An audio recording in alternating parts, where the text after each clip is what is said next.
I like your hat. She stole my hat. And you look very Christmassy, though. We are excited about Christmas because it is December the 15th. Only 15 more sleeps till Christmas. We're going to put our number 15 right here, and we'll rotate it, turn it around in just a minute after we talk about what we are doing here. Remember, we have been working our way through our Advent blocks. So let's take a look and see everything that we've already looked at. We started out saying that Christmas is God's love story to His world, right? To us. And He started out part of our world and part of our lives. And then sin came into the world with Adam and Eve, remember? And God started all over with Noah. And God gave Abraham a crazy promise, always talking about, remember, I'm going to send a child that's going to allow me to come back to my world with you. And then God saw Hagar as she was crying in the desert. And God always sees us even when we're sad. And God chose unlikely people, Jacob and Leah, again promising a child is coming. And God's going to use them in His story. And then God gave Joseph a dream and the power to interpret the dreams to save the whole world. And God called Moses to do a very big job to go and tell Pharaoh to let God's people go. And then how God's people got out of Egypt.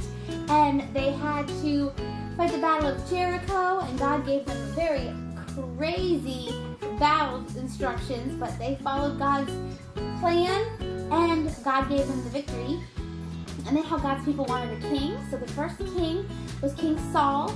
But how he was tall and brave, and he stopped trusting in God, started trusting in himself, and so God said he couldn't be king anymore. And the next king was King David, and God said that he had the heart just like him, a heart just like God. And then how David's son Solomon had all the Israelites helped them build a temple for God to show God that they love Him, that they trust Him, and they celebrated Him. It was almost fully made of gold. Remember that temple? And then many years later, God's people stopped trusting in God, stopped obeying, following God. And so then God sent His prophet Elijah to say, hey, and called down fire from heaven. And then God sent the prophet Jeremiah to write a letter to God's people that said, even though you're far away from your home, listen to me, and I still have a plan. I'm still working out a way for me to be able to come back to my earth and be with you. And then we talked about yesterday the prophet Daniel and how God told the government told him that he couldn't worship God anymore. But he said, I'm always going to pray to God, and God saved him from the lion's den. And today, let's see what we have. What does that look like? A whale. I think I know this story. Let's put our star right here on top of the whale, and we're going to see what we are going to learn about today. So, another one of God's prophets, his name was Jonah. You know the story? Guys, let's see how this has to do. What does this have to do with Christmas? All right, so Jonah was another one of God's prophets. And on most days, he loved his job. He would ask God what he wanted to say to his people. And then he'd march around giving them the good news. But one day, God told Jonah to go on a journey longer than he had ever been before. God said, Jonah, go tell the people in Nineveh that I would like to visit them. Tell them that I want to make the wrong things right and the dark things light. That's what God has been wanting to do this whole time, right? He keeps saying, I'm going to find a way to make the wrong things right, the dark things light. But Jonah was confused.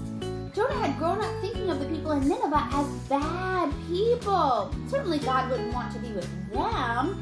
The Ninevites did not like God's people, and God's people did not like the Ninevites either. So Jonah decided he was not going to obey God. He decided to go his own way. Haven't we learned already what happens when we go our own way? Oh my goodness, let's see what happens with Jonah. So Jonah looked at the map and he saw that Nineveh was way over there. He said, well, I don't want to go tell all those bad people that God is coming, so I'm going to go way over there. He went way away, and soon he came to a big sea. He hopped on the first boat he could find and made sure he was going even further away. And as the little boat pushed away from the shore, Jonah fell asleep.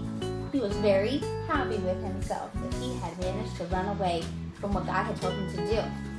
But do you think God was happy about it?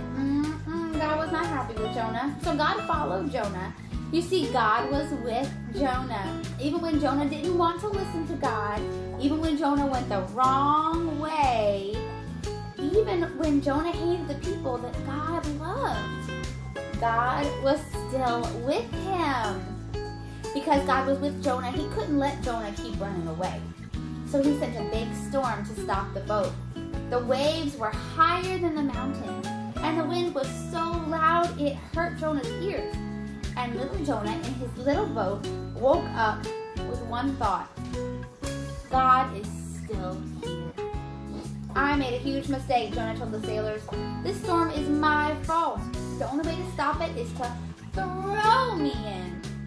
The sailors weren't so sure, but the waves kept getting bigger and bigger, and the wind kept getting louder and louder. So they finally agreed, and Jonah went overboard. To everyone's surprise, it worked. The waves stopped. The wind went silent. That was good news for the sailors. Jonah, on the other hand, thought he was going to die. He was sinking in the water, and he couldn't even swim. But God was still with Jonah.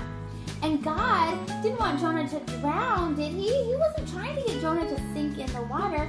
He was trying to remind Jonah, I'm still watching you, and I still have a job for you. So God stopped Jonah. God saved Jonah.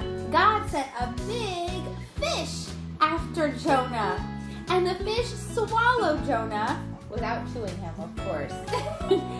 And suddenly Jonah could take a breath. He looked around in the warm, dark, stinky place, and he realized he was safe. But he was in the belly of a fish. But he wasn't drowning. God had saved him in kind of an unlikely way to do it, right? It was pretty icky.